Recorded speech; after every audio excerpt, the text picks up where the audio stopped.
Sige, balik. Oh, syempre, hindi pa tapos. Come on here, guys. Lahat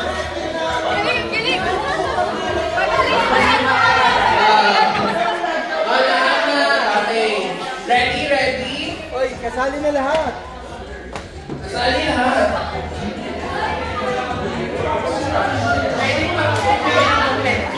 Based on guts lang to, sir. Walang gano'n. Basta. And then, next question.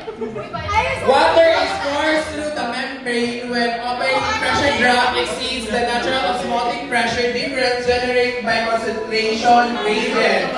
What equation number do you think this is? This is flux P over gamma chemi.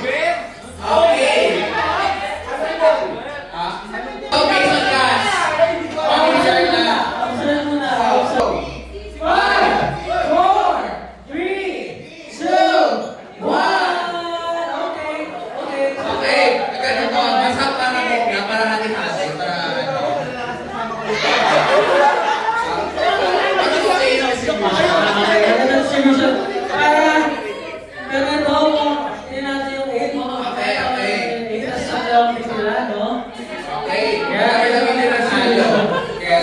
Okay, the answer is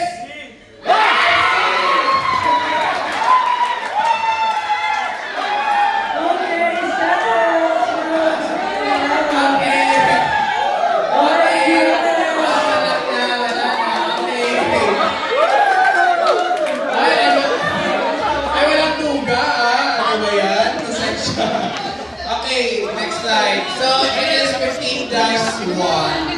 So based on guts lang naman siya. Okay. Marami pa tayo natira. Next question. Question number 4. Before its foundation in 1932, education in the Philippines mainly consisted of degree programs in human law, humanities, law, and medicine. Thus, upon this establishment, technological education set off through the country. This is the history of Adamson. So, where is the first location of Adamson? Okay.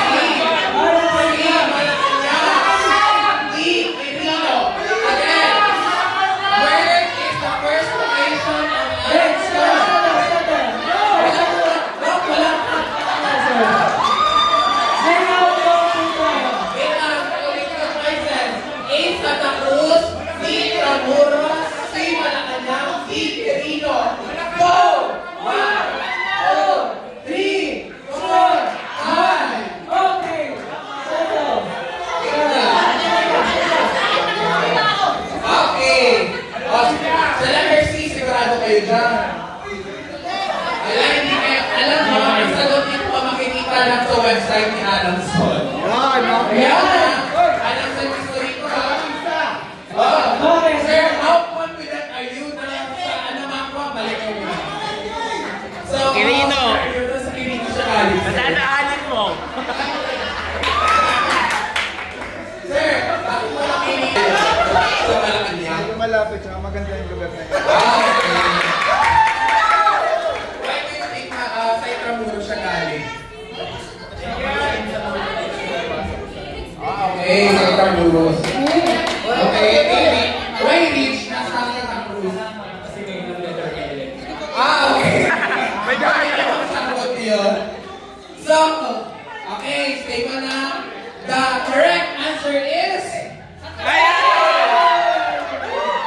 so, next, Adamson is firstly located at Paterno Field in Santa Cruz, Manila, and moving to Intramuros, and then would here in the current site of Adamson. Okay, konti na lang natira. Okay. So, question 5 tayo. So, dapat hindi dapat lahat ng letters may tao. At least, dalawa. Kapag lumagpas na, original brand name. Cabra. B. Relentless. C. Google. D. Bookworm. Okay. Ready. 5. Go! 5, 4, 3, 2, 1. Okay. Classmate, Yeah. Bakit mo napili yung si Booker? Ay, ikaw, Cher. Ano, bakit mo napili si Booker? How about you? Ikaw, bakit mo napili si Rer? Hindi mo napili yung B. Grabe no? Ikaw, MJ, bakit mo napili si A? Kasi kapag kadaba, boom, magic nasa letter lang.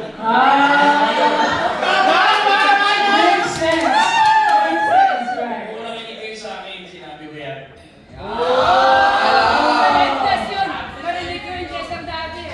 Okay. So, the correct answer is... Explanation pa rin sa... So, next one.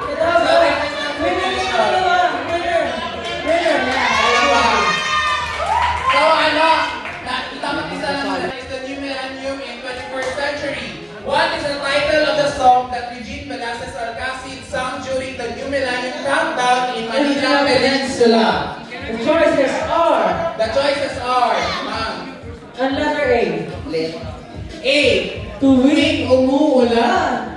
Letter B. Written in the sand. Letter C. Shine. Letter D. Araw gabi. Ano na? Ready. Set. Go! 5, 4, 3, 2, 1. Okay, nice out. Okay, sound more. Sound araw gabi, Andre. Andre, pwede dito. Bakit araw gabi? Sample daw. Requested may ano. Ay, hindi ito pwede. Copyrighted. Copyrighted. Paano ba sila ni Regine? Ito kaya Hadwin. Paano ka ba ni Regine? So, bakit letter B? Written in the sand. Kasi yun yung alam kong nag-duet sila ni Orpigi Alcacid. Ano ba yun? Walang duwet book. Ito kayo. Okay. So, The correct answer is... hey! Ay, mali. Mali yan. Okay, letter B. Sorry.